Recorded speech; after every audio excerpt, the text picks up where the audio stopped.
Bismillahirrahmanirrahim.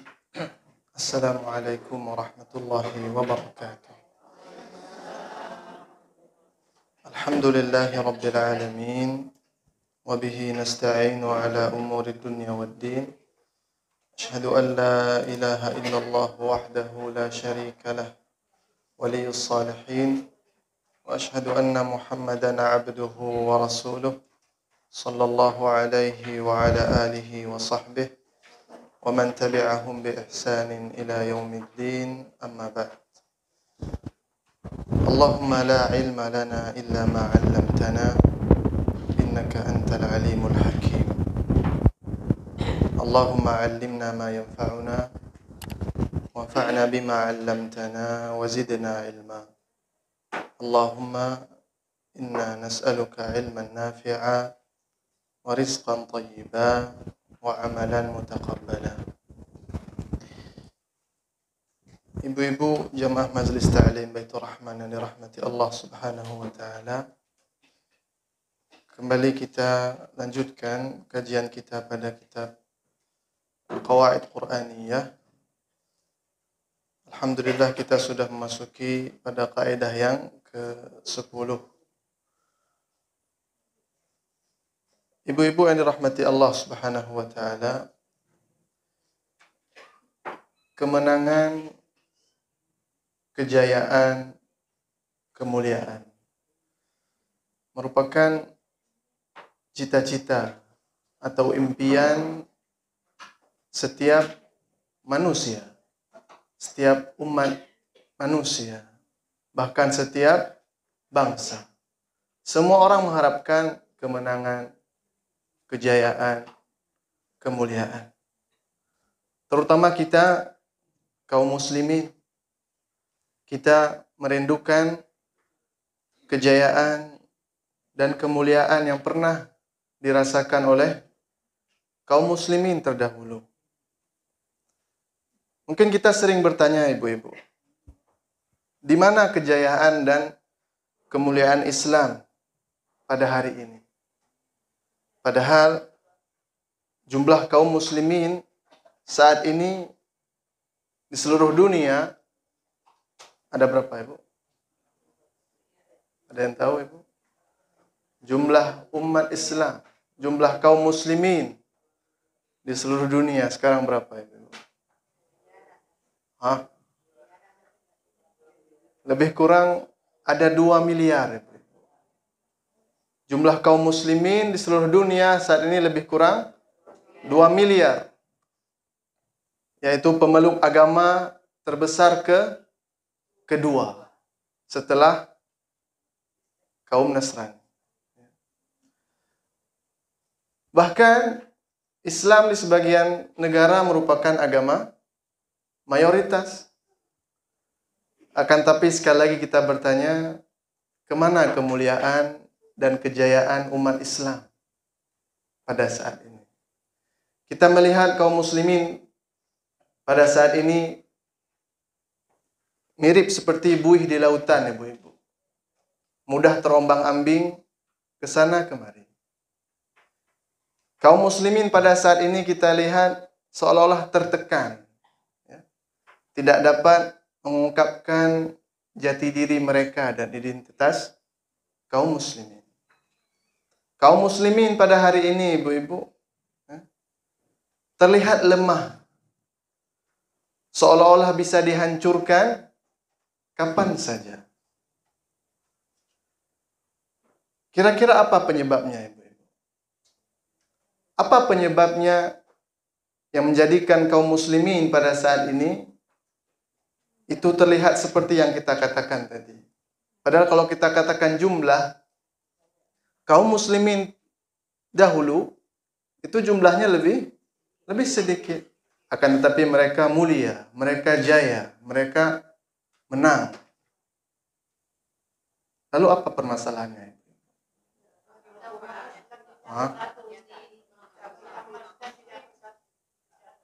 Iya.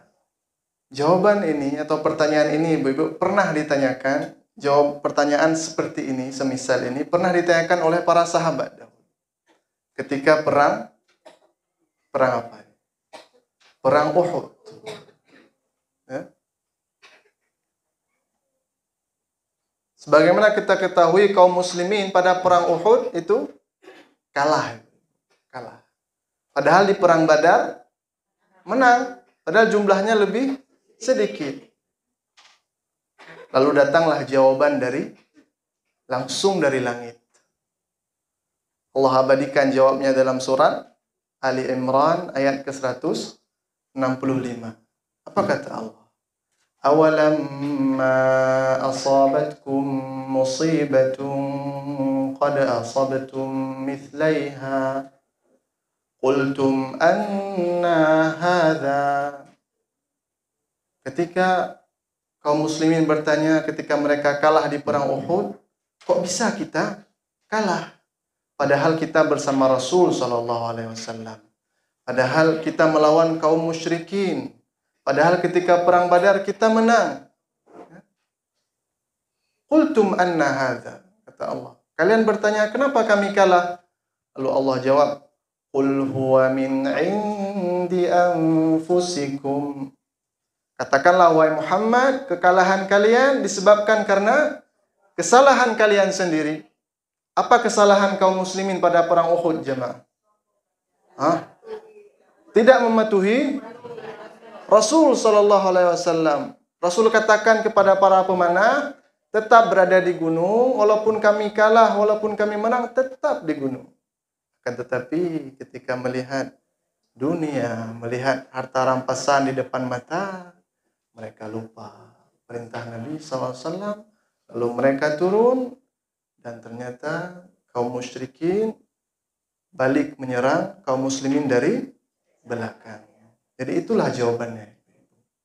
Apa kata Allah? Qul huwa min indi anfusikum. Kekalahan kalian itu disebabkan oleh diri kalian sendiri.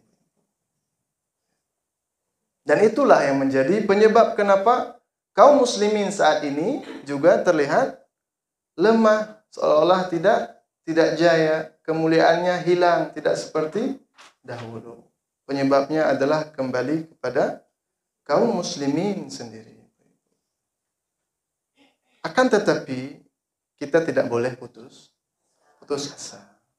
Nah, lalu bagaimana Ibu? Cara agar kita kaum muslimin pada saat ini bisa kembali merasakan kejayaan, kemuliaan seperti dahulu.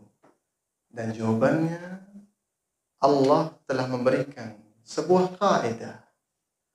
Kalau kalian ingin mulia, kalau kalian ingin menang, kalau kalian ingin berjaya kembali, Allah telah abadikan jawabannya dalam Al-Quran.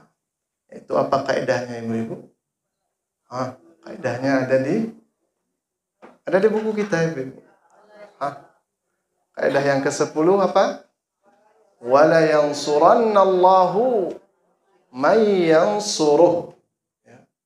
Jadi kata Allah memberikan sebuah kaidah. Kalau kita ingin mulia, kalau kita ingin menang, maka solusinya ini.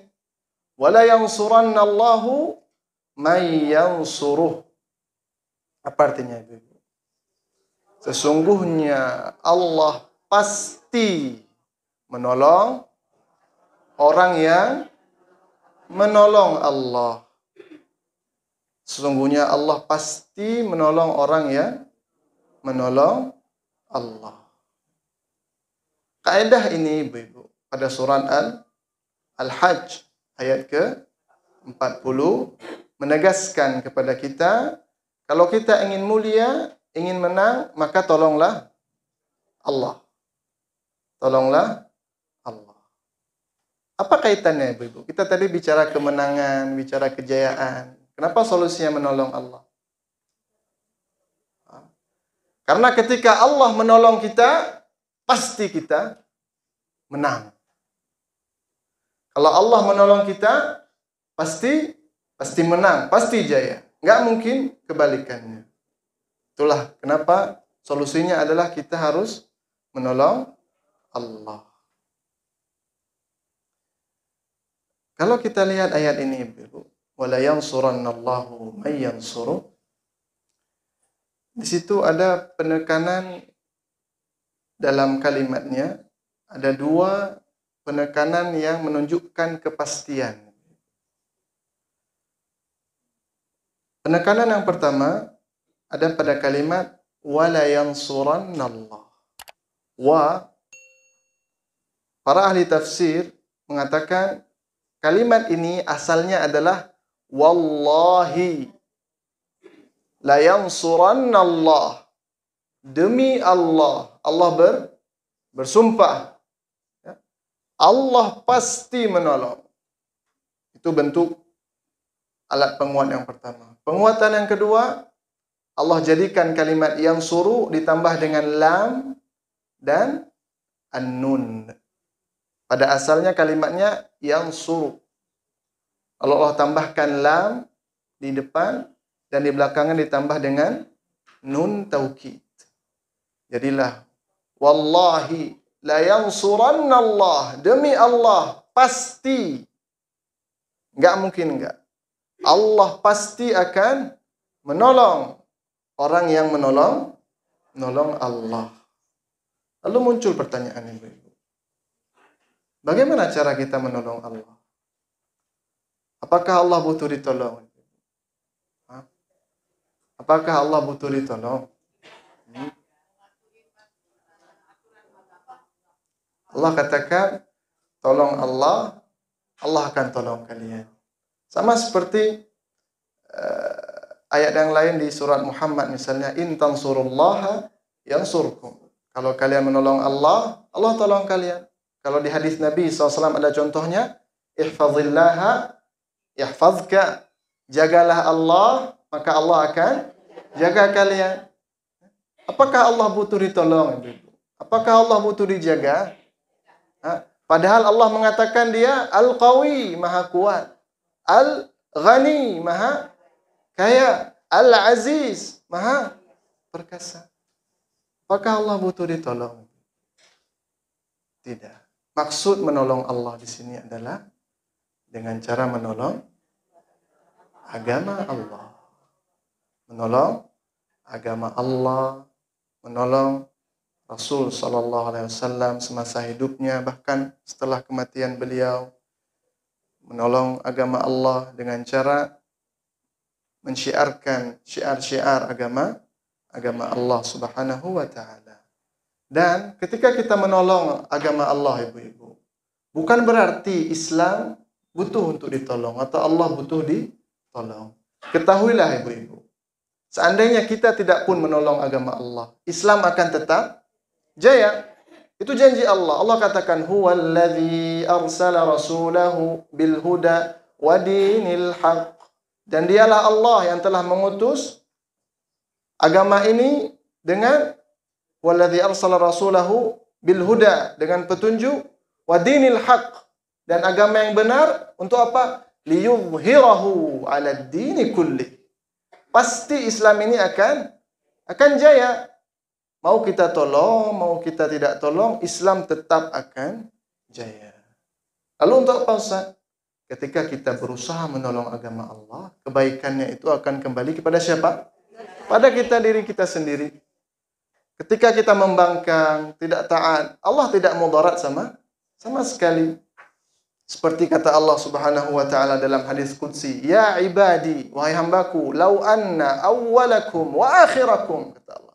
Seandainya orang yang terdahulu di antara kalian, wa akhirakum, dan yang terakhir, wa insakum wa jinnakum, dari golongan manusia dan jin, kanu ala atqa qalbi rajulin ahadim minkum. Semua kita ibu, hatinya seperti hati misal para malaikat misalnya. Ma zada fi mulki syai'a. Itu tidak membawa manfaat sedikit pun kepadaku, kata Allah. Allah katakan, ya ibadi, lau anna awwalakum wa akhirakum wa insakum wa jinnakum. Kalau orang yang terdahulu, bahkan sampai yang hari akhir, hari kiamat, dari golongan manusia dan jin, kanu ala afjari qalbi ahadi rajulin minkum. Kalau semua orang di dunia, ibu-ibu, hatinya seperti hati orang yang paling jahat. Siapa orang paling jahat contohnya? Syaitan, jin, iblis. Jin orang, Ibu? Bukan, ya. Ya. Tahulah Fir'aun misalnya. Seandainya semua orang hatinya seperti Fir'aun, apa kata Allah? Tidak akan membawa mudarat sedikit pun bagiku, kata Allah. Jadi ketika kita diperintahkan menolong agama Allah, sejatinya itu kita sedang menolong diri sendiri untuk kemuliaan kaum muslimin sendiri. Sama seperti firman Allah Subhanahu wa taala, "Wa may yashkur fa innama yashkuru li nafsihi." Ketika kalian bersyukur, sesungguhnya rasa syukur itu akan kembali kepada kalian. Kemudian ibu-ibu, lalu bagaimana cara kita menolong agama Allah? Bagaimana sih cara kita menolong agama Allah? Ada banyak cara agar seseorang bisa menolong agama Allah. Kan tapi dalam pertemuan kali ini kita akan cukupkan dengan beberapa poin saja. Yang paling penting ibu-ibu, yang pertama, cara menolong agama Allah adalah dengan cara mentauhidkan Allah Subhanahu wa taala dengan sebenar-benarnya. Mentauhidkan Allah Subhanahu wa taala. Apa kata Allah Subhanahu wa taala dalam surat An-Nur ayat ke-55? Apa kata Allah? Wa'adallahu alladhina amanu minkum wa 'amilus shalihat. Allah akan menjanjikan kepada orang yang beriman di antara kalian dan yang beramal soleh. Apa janji Allah? La yastakhlifannahum fil ardi kama istakhlafal ladzina min qablihim. Allah akan membuat mereka jaya, mulia sebagaimana umat-umat terdahulu. Kemudian apa kata Allah? Wala yumakkinanna lahum dinahumul ladzi irtadha lahum. Allah akan menjadikan mereka teguh dengan agama mereka. Wala yubaddilannahum min ba'di khawfihim amna. Allah akan janjikan menggantikan ketakutan yang ada pada diri mereka menjadi ketenangan. Syaratnya apa? Ya'budunani la yusyrikuna bi syai'a. Janji Allah tadi ibu-ibu diberikan kemuliaan, diberikan ketenangan. Syaratnya dengan cara ya'budunani la yusyrikuna bi syai'a. Ketika mereka beribadah kepadaku dan tidak menyekutukanku dengan sesuatu apapun, nah saat itu aku akan berikan janji-janji tadi. Tapi yang terjadi apa ya? Banyak orang sekarang mengaku bertauhid pada Allah. Banyak orang yang mengucapkan la ilaha illallah, akan tetapi baik secara sadar maupun tidak sadar, terkadang mereka melakukan hal-hal yang mencederai atau menghilangkan makna dari tauhid tadi ibu-ibu. Makanya kita dapatkan masih di masyarakat kita ya, orang-orang yang pergi ke dukun. Kalau ditanya Islam, la ilaha illallah, la ilaha illallah. Pergi ke dukun, iya juga. Ini belum mentauhidkan Allah Subhanahu wa taala. Banyak orang sekarang mengaku bertauhid kepada Allah, akan tetapi bahkan di daerah kita, ibu-ibu. Saya nggak usah sebut daerah di mana. Kalau yang pergi daerah ke Banda Aceh, ada suatu daerah yang kalau yang biasa naik kendaraan umum, ada bus-bus atau berhenti di tempat tertentu. Ya. Tempat yang keramat. Kalau nggak berhenti situ, nggak kirim sedekah ke situ, ya celaka. Mobilnya terbalik atau terjadi hal-hal yang tidak diinginkan. Ya. Kalau kita tanya semuanya Muslim, la ilaha illallah. Tapi masih banyak seperti itu.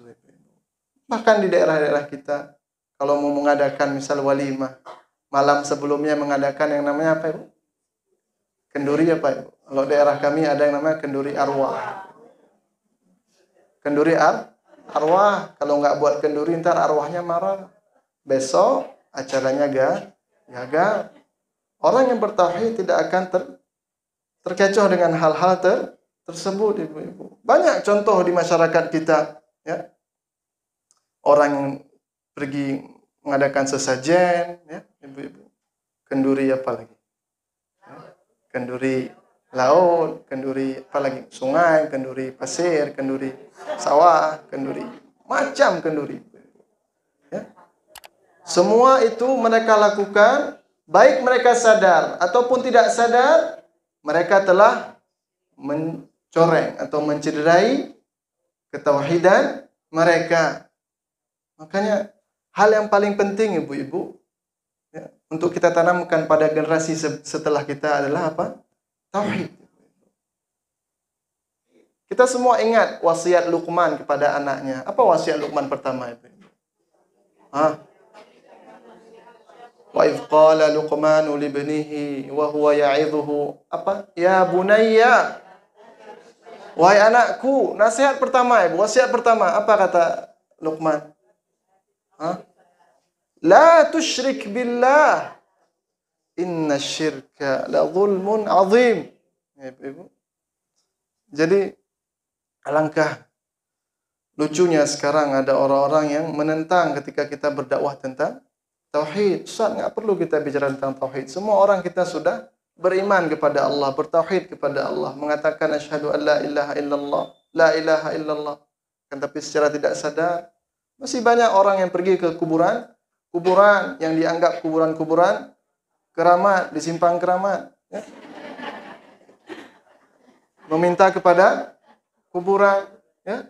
Ada yang mungkin bertahun-tahun berkeluarga tidak diberikan keturunan oleh Allah, datang ke kuburan tadi meminta demi apa doa-doanya saya nggak tahu. Padahal yang diminta mungkin pada dunia tadi juga nggak punya anak, atau meminta untuk dilancarkan rezekinya.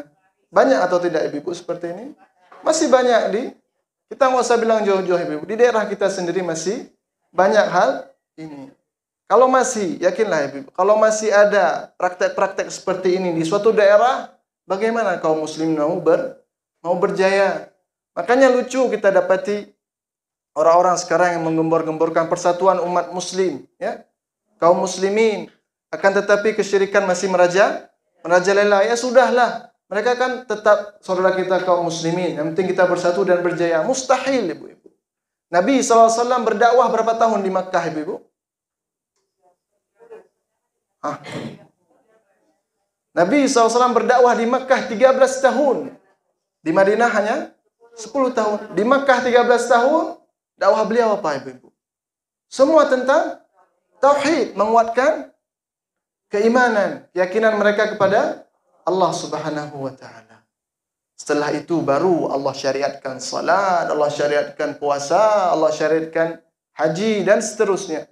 Sebelum itu semua tauhid. Karena tauhid adalah inti dakwah semua nabi. Semua nabi. Kalau kita baca di Al-Qur'an, semua dakwah para nabi apa? Ya qaumi ibudullaha ma lakum min ilahin ghairuh. Dan mentauhidkan Allah, sekali lagi kita katakan, bukan hanya mengucapkan dengan lisan, kan tetapi juga harus diaplikasikan dari perbuatan. Banyak sekali. Kalau kita mau ambil contoh praktek-praktek yang mencederai ketauhidan, banyak sekali. Bahkan kalau ibu-ibu mungkin pernah ke tempat penginapan, kita lihat tidak ada yang namanya lantai 13 atau nomor-nomor tertentu, ibu-ibu mendengar suara tertentu, merupakan pertanda terjadi seperti ini. Itu semua hal-hal yang mencederai ketauhidan. Jadi sekali lagi ibu-ibu, kalau kita ingin jaya, umat Islam mau mulia kembali, syarat yang pertama, kita harus mentauhidkan Allah Subhanahu wa taala dengan sebenar-benarnya. Lalu ibu-ibu, itu yang pertama. Adapun yang selanjutnya, cara kita menolong agama Allah adalah sebagaimana disebutkan oleh Allah pada ayat ke-41 dalam surah Al-Hajj, alladzina immakkannahum fil ard. Orang-orang yang Allah tolong itu adalah mereka yang ketika Allah berikan kedudukan di muka bumi, apa perbuatan mereka? Aqamus shalah, mendirikan salat. Jadi cara menolong agama Allah yang kedua adalah dengan menjaga mendirikan salat. Kenapa salat dikatakan salat? Kenapa salat disilahkan dengan salat? Salat dikatakan salat karena dia merupakan silah. Silah. Ya. Sebagian ulama mengatakan salat karena dia silah. Silah itu apa, Ibu? Perantara. Antara siapa? Antara hamba dan Tuhan. Jadi kalau kita ingin menang, ya, maka hubungan kita dengan Allah itu harus terjaga. Dan salat memang merupakan sebab kemenangan dan kemuliaan. Ibu semua hafal mungkin awal surah Al-Mu'minun. Apa ayat pertama surah Al-Mu'minun? Qad aflahal mu'minun. Sungguh pasti menang. Beruntung. Al-mu'minun, orang-orang yang beriman. Sifat yang pertama apa, Ibu? Ayat setelahnya apa? Alladzina hum fi salatihim khashi'un. Allah buka sifat orang mukmin yang beruntung. Yang pertama sifat mereka apa, Ibu? Orang yang salat. Allah buka sifat orang mukmin yang beruntung. Allah buka dengan sifat mereka yang pertama sekali adalah salat. Bahkan di surah Al-Mu'minun kalau kita lihat, qad aflahal mu'minun alladzina hum fi salatihim khashi'un walladzina hum 'anil lagwi mu'ridun walladzina hum lizzakati fa'ilun walladzina hum lifurujihim hafizun illa 'ala azwajihim aw ma malakat aymanuhum fa innahum ghairu malumin faman ibtagha wara'a dzalika fa ulaika humul 'adun walladzina hum li amanatihim wa 'ahdihim ra'un. Kemudian Allah tutup walladzina hum 'ala salawatihim yuhafizun. Allah buka sifat orang mukmin yang beruntung, Allah buka dengan salat. Lalu Allah tutup lagi dengan salat. Maksudnya apa, Ibu? Kemenangan dan kejayaan kaum muslimin itu berada di antara salat mereka. Di ayat yang lain Allah katakan, qad aflaha man tazakka wa dzakara asma rabbih fasalla. Sungguh beruntung, akan menang orang-orang yang tazakka, mensucikan diri mereka, wa dzakara asma rabbih, dan mengingat Tuhan mereka, fasalla, dan salat. Kenapa salat identik dengan kemenangan, Ustaz? Sehari 5 kali kita mendengar muazin mengatakan apa, Ibu? Hayya ala al-falah. Marilah menuju kepada kemenangan. Akan tapi terkadang kita seolah-olah tidak mendengar panggilan tadi. Bal tu'thiruna al-hayatad dunya. Sibuk. Al-falah. Sekali lagi, kalau kita ingin beruntung di dunia, apalagi di akhirat, maka jangan jauh-jauh yang namanya dengan salat. Bahkan salat merupakan sebab utama datangnya pertolongan Allah Subhanahu wa taala. Apa kata Allah? Wasta'inu bis-sabri was-salah. Dan mohonlah pertolongan kepada Allah dengan sabar dan salat. Makanya Nabi SAW dalam sebuah hadis yang sahih, apa kata sahabat yang meriwayatkan? Kana idza hazabahul amr fazi'a ila shalah. Nabi, ibu-ibu, kalau sedang gundah, gelisah, apa yang beliau lakukan, ibu-ibu? Fazi'a ila shalah. Langsung berdiri salat. Kalau kita ada masalah, galau, gelisah, nggak bisa sholat. Padahal ketika ada masalah, solusinya adalah dengan sholat. Ya. Jadi itu sebab kedua kemenangan yang bisa mendatangkan kemenangan kaum muslimin. Yang pertama tadi apa, Ibu-ibu? Tauhidkan Allah dengan sebenar-benarnya. Yang kedua, menjaga salat.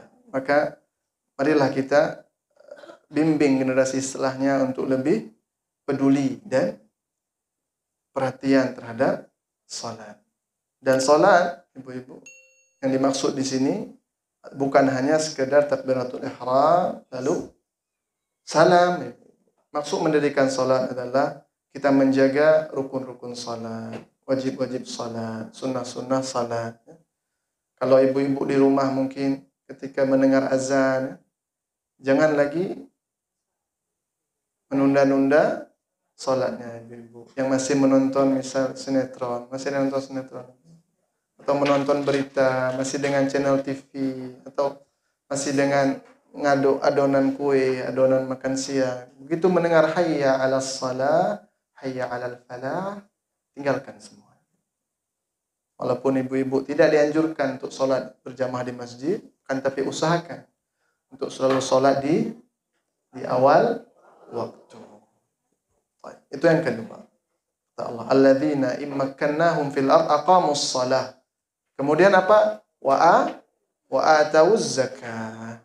Dan di antara sebab kemenangan yang mendatangkan kemenangan dan kejayaan umat Islam adalah ketika orang-orang mau menunaikan zakat. Kenapa menunaikan zakat merupakan sebab kemenangan itu? Karena sebagaimana kita pernah pelajari di kaidah sebelumnya, tabiat manusia ini apa ibu-ibu? Wa uhdiratil anfus asyuh. Sifat manusia itu biasanya pelit, kikir, bakhil. Nah, di antara sebab kemenangan adalah ketika seorang mau mengeluarkan zakatnya. Ya, minimal dia sudah menang di atas dirinya sendiri. Dan memang benar, ketika zakat ini ibu-ibu dikelola dengan baik, Baitul Mal kaum muslimin dikelola dengan baik, maka akan nampak kejayaan dan kemuliaan umat Islam. Kita semua ingat atau tahu cerita di masa Khalifah siapa ibu? Umar ibn Abdul Aziz. Ketika zakat semua ditunaikan, Baitul Mal kaum muslimin kuat. Apa yang terjadi ibu-ibu? Umat Islam mulia, umat Islam jaya. Sampai orang-orang membawa emas, ibu-ibu mau menyedekahkan, nggak ada yang mau menerima. Ya. Sekarang nggak usah bawa emas, ibu-ibu. Nggak kita bawa pun hilang. Ya. Saking lemahnya kaum muslimin. Jadi zakat merupakan sebab atau faktor kejayaan dan kemenangan kaum muslimin. Adapun yang terakhir pada pertemuan kali ini ibu-ibu, apa kata Allah? Wa amaru bil ma'rufi wa nahaw 'anil munkar. Dan di antara sebab yang mendatangkan kemenangan dan kejayaan umat Islam, ya, yaitu dengan mengajak kepada kemakrufan dan mencegah dari kemungkaran. Karena ibu-ibu, kita ini sebenarnya hanya seperti dua macam model. Kita semua ini dua macam model. Kalau enggak jahil, ya ghafil. Kalau enggak tidak tahu, lalai. Manusia itu antara dua hal itu saja. Kalau ya dia enggak tahu, berarti dia sedang lalai. Agar kembali bisa berjaya, bisa kembali ke jalan yang benar, maka disyariatkanlah amar ma'ruf nahi mungkar. Agar yang lalai ada yang ingatkan, ya. Yang belum tahu ada yang mengajarkan. Nah, kita juga ini hadir pada kajian, mengikuti pengajian ilmiah, menghadiri daurah-daurah Al-Quran, itu merupakan salah satu bentuk amar ma'ruf nahi mungkar juga ibu-ibu. Ya. Jadi faktor kemenangan berikutnya Allah sebutkan pada pembahasan kita kali ini adalah ketika kaum muslimin kembali mengajarkan yang ma'ruf dan mencegah dari kemungkaran, maka akan muncullah kemenangan dan kejayaan umat Islam. Ada banyak faktor yang lain yang bisa kita sampaikan, tetapi mungkin kita cukupkan dengan beberapa poin yang tadi. Nah, apabila beberapa poin yang tadi saja ibu-ibu, kita istiqamah, kita berusaha untuk menerapkannya minimal dari keluarga kita ibu-ibu, insyaallah taala wala yansurannallahu may yansur, pasti pertolongan akan datang, baik segera ataupun lambat. Kan tetapi kita harus jujur kepada Allah Subhanahu wa taala dalam menolong agama Allah. Karena ada orang yang tidak jujur dalam menolong agama Allah. Ada ibu? Ada. Ada sekarang orang yang menunggangi agama Allah untuk kepentingan kelompoknya misalnya. Ya, membawa nama agama bukan untuk kepentingan kaum muslimin, untuk kepentingan dirinya sendiri misalnya, mencari ketenaran misalnya. Kalau seperti ini modelnya, walaupun dia melakukan hal-hal yang tadi, maka pertolongan Allah tidak akan datang. Jadi dengan mempraktekkan poin-poin yang kita sebutkan tadi dan jujur kepada Allah Subhanahu wa taala, insyaallah taala umat Islam akan kembali menang, jaya dan mulia sebagaimana para pendahulu kita. Demikian ibu-ibu kaidah kita pada hari ini, wala yansurannallahu may yansur. Sungguh Allah pasti akan menolong orang-orang yang menolong agama Allah. Subhanakallahumma wa bihamdik, asyhadu an la ilaha illa anta, astaghfiruka wa atubu ilaik.